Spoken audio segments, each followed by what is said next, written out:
এবারে metal presence কৃষি সংবাদ সুজলা সুফলা।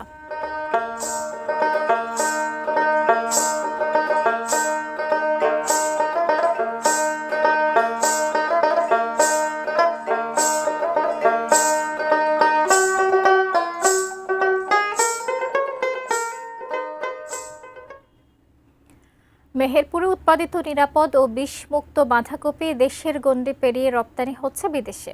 সরকারি সহযোগিতা পেলে আরও বেশি লাভবান হবেন বলে মনে করেন কৃষকরা। কৃষি বিভাগের তথ্য মতে জেলায় এবার 2080 হেক্টর জমিতে বাঁধাকপির আবাদ হয়েছে। উৎপাদন হয়েছে প্রায় 1,14,000 মেট্রিক টন। জমি থেকেই প্রতিটি বাঁধাকপি বিক্রি হচ্ছে 14 থেকে 16 টাকায়। মেহেরপুরের বাঁধাকপি রপ্তানি হচ্ছে যুক্তরাষ্ট্র, যুক্তরাজ্য, মালয়েশিয়া, ইন্দোনেশিয়া, তাইওয়ান, সিঙ্গাপুর সহ বিভিন্ন দেশে। কৃষি অফিস জানিয়েছে উৎপাদিত বাঁধাকপির মধ্যে 4,000 মেট্রিক টনের বেশি রপ্তানি হয়েছে।